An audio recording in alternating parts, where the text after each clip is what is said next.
Estamos en línea, en este hablan los expertos, en este caso la experta Ángela Cubillos del grupo March, y en este caso de March Colombia, líder de consultoría en riesgo cibernético. Aprovechando que estás en Caracas, y bueno, hicimos conexiones en esta semana de que hay muchos eventos en el tema de ciberseguridad, y bueno, y esto que siempre hablamos, Ángela, esto es un tema transversal a todos los países.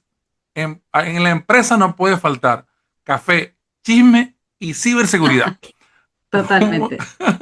¿De qué podemos adelantar de esta presentación? Sobre todo porque el título que me pasaron es importantísimo. O sea, 5 pasos para fortalecer esa resiliencia cibernética en las empresas. Porque tú sabes que, bueno, nos acordamos de la ciberseguridad cuando nos pasa algo. La gente Solamente. de tecnología está siempre al tanto de los parches, la información, el backup, hacer el recovery, que la gente haga las cosas bien y estar persiguiendo que nadie haga clic donde no debe. Pero sí es importante entender que eh, pues debo estar preparado, porque De cada acuerdo. vez más nos transformamos digitalmente y que nos impacta mucho eso de no estar en línea, ¿no? Sí, Alberto, pues primero que todo, muchísimas gracias por esta invitación. Segundo, lo que mencionas es bien importante porque eso que tú acabas de mencionar, de que a veces solo nos acordamos de esto cuando ocurren casos, ¿cierto? A veces cuando le ocurren a otros, pero a veces solo hasta que nos ocurren a nosotros es algo muy común. Y eso no tiene que ver mucho con el comportamiento humano, viéndonos un poquito ahí de lado, pero tiene que ver mucho como cómo nos comportamos y por qué percibimos que a nosotros nos va a pasar, como que eso pasa aquí, pero no pasa acá. Y es un tema que realmente cada día tenemos que concientizarnos más porque las cifras lo muestran, ¿cierto? En esto uno puede encontrar diferentes estudios, cifras, estadísticas y demás, pero los números con los que cerraron 2024 demuestran que siguieron habiendo un incremento de ciberataques, se estima que un Uf. 14% diario.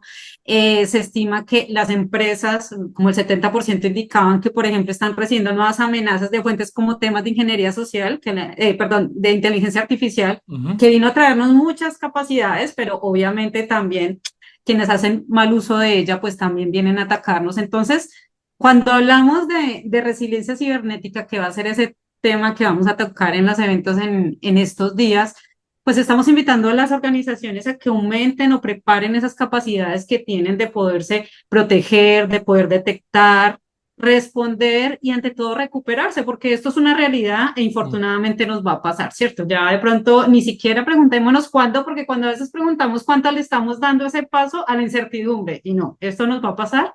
Entonces, ¿cómo vamos a estar preparados y qué vamos a hacer para recuperarnos, Sachi?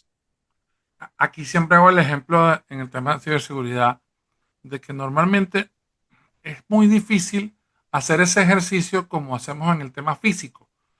Bueno, Ujú. vamos a hacer un simulacro de incendio, de terremoto, bajamos por la escalera, sabemos dónde están las cosas, pero nadie dice, mira, voy a apagar aquí el domain controller, a ver qué vamos a hacer y en cuánto tiempo nos vamos a recuperar, ¿no? Y vamos a apagar aquí el servidor de correo y vamos a apagar aquí el servidor de mi RP, a ver qué, a ver qué pasa, a ver si somos, como dice el proverbio popular, a ver si es tan fiero el león como lo pintan, ¿no? A ver si es De verdad que acuerdo, de acuerdo. nosotros logramos después hacer ese, porque tenemos planes de almacenamiento y de recuperación, pero de verdad podemos recuperarnos le decimos al gobierno corporativo, porque eso es un tema de ser global ahora, que es que no me puedo dar ese lujo de no estar conectado a internet y no estar en línea. Entonces, corro, De ¿no? acuerdo. Me toca ver si es verdad que si es tan fiero ese león, ¿no? Si estoy tan preparado. No, de acuerdo, eso que tú dices es supremamente valioso, porque entonces ahí sí nos da un poquito de miedo eventualmente venir y poner a prueba como debe ser. Entonces, ¿qué le decimos a las organizaciones? Hagamos simulaciones, simulemos estos escenarios de la forma, de lo más real posible, o por lo menos poniendo escenarios que se nos pueden llegar a materializar.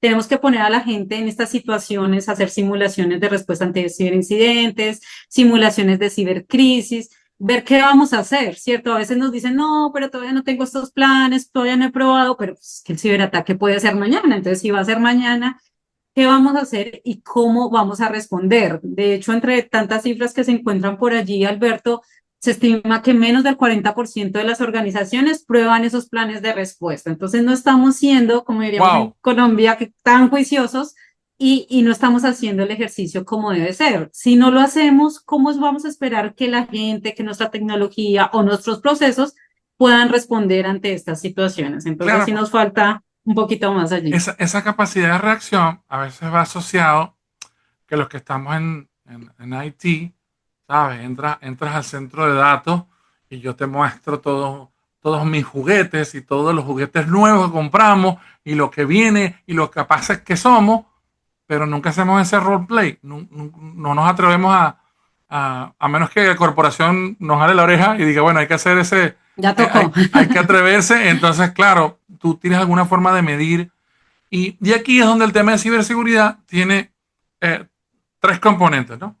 Que hablé de mis juguetes y de mi tecnología y de mis hierros, ¿no? Pero los dos principales son cultura y adicionalmente la política que yo voy a aplicar producto de esa cultura, porque es lo que me permite mantenerme a flote, que aunque venga la marea alta, yo siempre estoy operativo, ¿no? Sí, de acuerdo. Y ese tema que estás tocando, el tema de cultura, definitivamente es algo que sigue cobrando relevancia porque ya sabemos, hemos visto lo mismo en diferentes estudios, diferentes estadísticas, pero sabemos que el comportamiento humano y el error humano, pues ha sido la causa por la cual muchos ciberataques al final se han materializado, ¿no? De hecho, en estos eventos vamos a mostrar un video de un ataque muy conocido, pero muchos de ellos al final fueron a través de temas de ingeniería social Eh, y con esto entonces los atacantes lograron entrar a nuestras organizaciones. Entonces este tema de cultura sí hay que trabajarle mucho, pero cada vez tenemos que hacerlo un poco más a la medida porque el colaborador promedio pues no trabaja en estos temas de ciberseguridad y no tiene por qué estar tan al tanto de lo que está ocurriendo, de cuáles son esas nuevas técnicas, de cómo el atacante está haciendo esas pruebas de ingeniería y cierto social tan a la medida, entonces tenemos que entrenar a la gente a la medida, evaluar su cultura, evaluar su conocimiento, exponerlos a estas simulaciones que estábamos hablando y hacerle entender a la gente que realmente sus acciones sí pueden suponer un riesgo a las organizaciones. Imagínate, Alberto, que en una charla que escuché, yo creo que hace un añito y medio largo, por ahí alguien mencionaba una cifra de Gartner que me pareció muy interesante y que siempre yo también la llevo a colación porque me parece muy chévere que todos entendamos de esto. Y es que entrevistaron a aquellos empleados que en algún momento habían tomado alguna acción que no fue muy correcta, ¿cierto? Y les preguntaban por qué lo habían hecho, ¿cierto? Se identificaban que el 90% de los empleados habían tomado alguna acción no tan adecuada, pero igual lo habían hecho. ¿Y a qué me refiero con no acciones adecuadas? Por ejemplo, tú tienes que pasar un archivo muy pesado de una organización a otra y de pronto te toca pedir permiso, ¿cierto? Para no instalar de pronto esas herramientas libres y la gente lo termina haciendo. Entonces pone en riesgo la organización. Entonces le preguntaban a la gente, pero ¿por qué termina haciendo esto si al final sabe que hay un riesgo detrás de esto? Entonces la gente que decía, lo primero, velocidad y comodidad. Pues mm, para qué me va a incomodar y mientras que pido los permisos ATI y mientras que pido que me instalen el software y hago X y Y cosa, pues esto más rápido.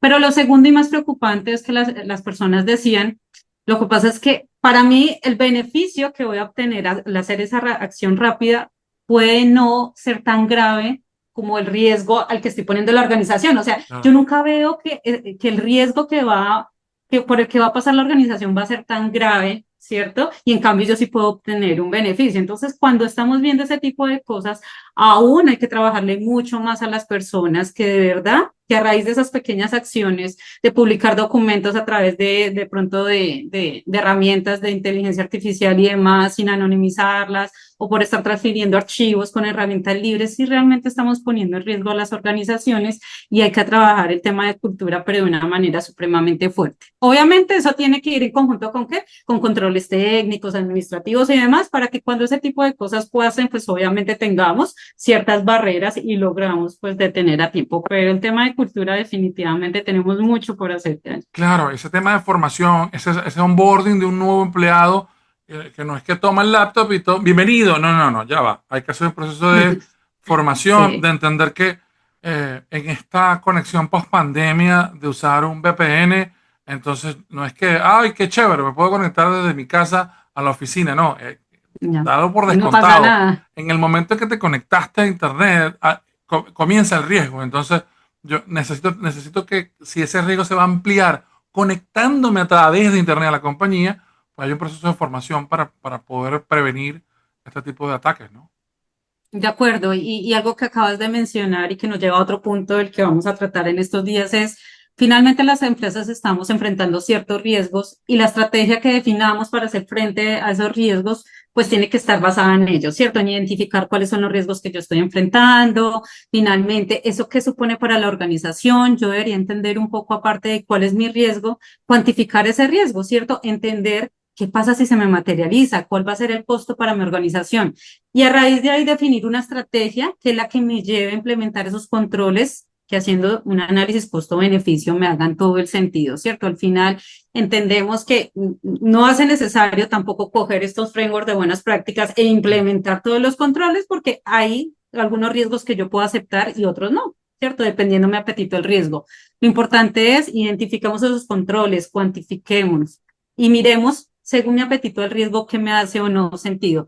Y allí es que voy mirando esas estrategias que tengo que hacer para ir mitigando cada uno de ellos. Claro, y en esas estrategias que tienen que ver con el andamiaje empresarial, también tiene que haber un buen tema de comunicación. Porque entonces los de IT, no, le abrimos ahí unos puertos a los chicos de marketing que están haciendo una aplicación y después tú no sabes qué está pasando de aquel lado ni de este lado. Tienes que tener control total porque entonces aquí es donde la innovación y la tecnología se vuelve transversal en toda la compañía. Entonces ya va. Bien que nos haga falta esa app, esa aplicación o ese API para yo poder darle un servicio a un tercero, pero tengo que garantizar que todo lo que pase por allí esté realmente convalidado y no de pronto que, bueno, entró algo por la aplicación en Android y, bueno, paramos la facturación. ¡Wow! Y aquí llamamos ahora, ¿no? Sí, de acuerdo, ese tipo de cosas hay que tenerlos en cuenta porque, pues, precisamente cuando hablemos que ocurren todas estas situaciones y estos hackeos, al final lo que hacen los atacantes o las personas que quieren hacer algún daño para la organización es mirar dónde hay brechas, brechas en Sí, los procesos, en las personas, en la tecnología, en nuestros terceros, que es un punto bien, bien relevante, sí. y explotarlas de una manera que de pronto no estamos planeando. Entonces, en la medida que dejamos esas pequeñas puertas abiertas, es donde infortunadamente pues ocurre lo que está ocurriendo hoy en día. Mira, ahora que mencionaste la palabra hackeo, donde los hackers están por detrás, es una gran pregunta, sobre todo para las medianas y grandes empresas en el tema corporativo, y es, ¿nos hackearon? ¿Pagamos o no pagamos? ¿Qué hacemos, Ángela? ¿Qué hacemos? Entonces, eso es bien importante. Parte de esa, la respuesta a esa pregunta hace parte de la planeación, de lo que ya nos debíamos haber preguntado desde antes.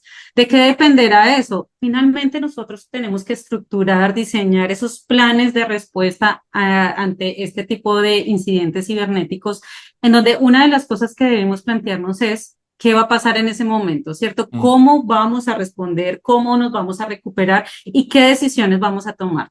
Cuando este tipo de situaciones ocurren, que al final desencadenan una crisis, porque si ya estamos hablando de pagar o no, finalmente fueron eventos que nos llevaron a una cibercrisis, es entender muy bien cómo nos vamos a apoyar allí, qué entes, qué organismos dentro de la organización debemos definir esos comités de crisis, esos roles, esos planes de respuesta, cuáles van a ser esos terceros que nos van a ayudar a articular cómo hacer la comunicación al interior de la organización, pero también con nuestros clientes, porque una afectación en la reputación nos va a llevar seguramente a una pérdida masiva de clientes importante que va a generar una afectación a nuestros ingresos. ¿Quiénes van a tomar esa decisión de pagamos o no pagamos, cierto? Hemos de pronto previamente adquirido algún seguro de riesgo cibernético que eventualmente nos va a ayudar a aliviar ese impacto económico. Entonces, ese tipo de decisiones en el momento que ocurren las cosas pudieran no tomarse de la manera más adecuada y aquí la invitación es, vayámonos desde la planeación y ese tipo de cosas que estamos ahorita preguntándonos, deberíamos con cabeza fría sentarnos y bajo qué circunstancias, ¿cierto?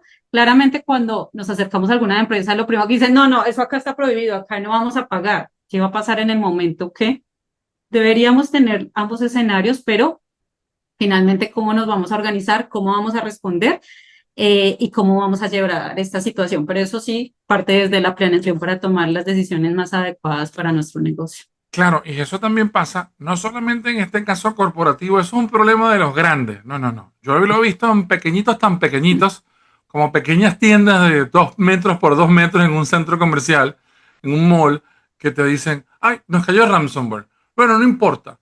Yo, reiniciamos el disco entero, volvemos a instalar todo, hacemos un inventario y ya pasó, listo, comenzamos a operar. Tú dices, no, eso no es tan fácil para una empresa grande. Y tampoco está el otro tema de el costo de ese riesgo, el costo de esa Mm, operación. Porque entonces ese pequeñito dice, no para a pensar a decir, no tenía un plan, no tenía backup, cuánto va a tardar que yo no voy a poder vender mientras estoy recuperando la información. Entonces todo eso se suma, no importa el tamaño. Claro, se multiplica exponencialmente por el tamaño que tú tengas, pero es un ejemplo para el pequeñito y también para la grande, ¿no? claro, claro. De hecho, entre tantas cosas que se encuentran por allí que vuelve el tema, varía de país a país y de región a región, un porcentaje bastante importante de pymes, de pequeñas y medianas empresas, terminan cerrando después de un periodo en el cual han sufrido un ciberataque. Y eso es, pues, es muy infortunado decirlo porque quienes están aquí escuchándonos y han emprendido, pues saben lo que implica crear empresa, mantenerla y demás, y pensar que muchas veces esos negocios terminan cerrándose a raíz de eso, pues es muy triste y no es lo que esperamos. Y es que al final, cuando pensamos en una afectación económica por la materialización de un riesgo, hay varias aristas que tenemos que cubrir. Obviamente, al no poder operar, pues se va a generar una pérdida de ingresos, pero detrás de eso hay otras cosas que es importante tener en cuenta. La afectación de la reputación, como lo mencionábamos, porque si dependemos mucho de nuestros clientes, una pérdida de clientes va a ser fundamental para que podamos seguir operando. Eventualmente el costo de las brechas de datos, hoy en día y por diferentes regulaciones, las brechas de datos o la fuga de datos, pues tienen que ver mucho con esa protección de datos personales y que detrás de eso también pueden haber multas, sanciones, litigios, por ejemplo, pues se pueden presentar robos de dineros, fraude, la misma ciberextorsión de la que estábamos hablando, análisis forenses para saber qué ocurrió, la gestión del ciberincidente. Entonces, si nos damos cuenta, hay tantas cosas detrás de eso que es lo que lleva infortunadamente a pequeñas y medianas empresas eventualmente a tener que cerrar su negocio y no es lo que esperamos. Quienes Claro, trabajan por eso saben que no es lo que esperamos y las grandes empresas terminan muy afectadas en la mayoría de los casos también, ¿no? Como ya hemos visto. claro, y cuando tú sumas todo este análisis que tú acabas de hacer, dejamos de último Dios. ese pequeño detalle de, bueno, y las ventas de ese día o de esos días que a lo mejor fue el promedio de tus mejores días. Entonces, todo eso impacta también en el negocio y bueno, no queremos ese cierre por por Por ninguna causa. supuesto que no. Así Ahora, es. Ángela, ¿qué sugerimos? ¿Cuáles deberían ser eh, hoy para los que nos están escuchando y nos están viendo? Claro. Eh, ¿Sabes? Ese paso a paso, como tú decías al principio, que debo seguir para prepararme como organización eh, ante a una situación de brecha de ciberseguridad. ¿Cómo me hago resiliente a este tema? Claro que sí. Entonces, mira, esos pasos que precisamente venimos a hablar son 5 pasos para fortalecer esa resiliencia cibernética en las organizaciones. El primer paso, lo que hablábamos, reforzar la cultura de ciberseguridad. Pongámosle la lupa a eso y trabajemos con nuestros colaboradores para que terminen siendo nuestros aliados y de alguna manera no permitamos que a través de ellos los atacantes entren a nuestras organizaciones. Segundo, identificar, evaluar y priorizar los riesgos a los que estamos expuestos. Es fundamental, como lo decíamos, para definir una estrategia y para entender muy bien a qué nos estamos enfrentando y cómo vamos a sobrellevar estas situaciones. Lo tercero, la implementación de controles. Mm, Definitivamente, para hacer frente a estos riesgos, pues una de las estrategias es mitigarlos. Y para mitigar tenemos que utilizar una serie y cantidad de controles para poder hacer frente a estos riesgos. El cuarto, mejorar esa capacidad de respuesta. Entonces les decía, hay un porcentaje muy bajo de organizaciones que están probando sus planes. mm. Diseñemos esos planes de respuesta ante ciberincidentes, diseñemos playbooks o esos planes operativos para los escenarios de riesgos que más nos preocupen, ¿cierto? Ransomware, brechas de datos, afectación de terceros, pero tenemos que tener definido qué es lo que vamos a hacer. Con esto podemos acompañarlo con esas simulaciones de escritorio o simulaciones de cibercrisis que estamos hablando para ver cómo estamos preparados, cómo vamos a responder y cómo vamos a actuar en esa situación. Esto lo podemos también acompañar con algunas pruebas un poco más técnicas, como simulaciones de adversarios y malware, que lo que hacen es probar todos esos controles que hemos implementado del paso anterior realmente estén funcionando y estén implementados como esperamos. Entonces es importante mejorar esa capacidad de respuesta. Y cinco y último paso, pero no menos importante, mejoremos todo lo que tiene que ver con la continuidad del negocio, es decir, esa capacidad de continuar operando durante y después de estas situaciones adversas, ¿cierto? Allí hay un conjunto de planes y de documentos y de acciones que tenemos que articular para que podamos asegurar esa continuidad del negocio y podamos seguir trabajando como lo veníamos haciendo antes del ciberincidente. Entonces, esos son esos cinco pasos claves con los que debemos trabajar para fortalecer esa resiliencia cibernética. Excelente. Ángela, aquí yo siempre les digo, hay que hacer una, un paso cero. Y ese paso cero, sin duda alguna, es darse la oportunidad, tocar la puerta. Vamos a levantar este escenario para saber cuáles son los temas operativos y financieros, porque en América Latina muchos países tienen muchas opciones, gracias a las insurtech, a la fintech, de posibilidades de seguros y de servicios, algunos para pymes, otros sí tienen acceso para todo el portafolio, para pequeñas, medianas y grandes. En otros países solo para medianas y grandes por los costos de las pólizas, pero hay que saber cuál es mi riesgo, qué debo tener, qué debo hacer y sobre todo cuánto me va a costar hacerlo o no hacerlo, ¿no? Y por el otro, hay un elemento básico que hemos aprendido los latinoamericanos y el ejemplo con España en estos meses es, pienso en todo de la continuidad operativa, pero se va al servicio eléctrico y pierdo el centro de datos.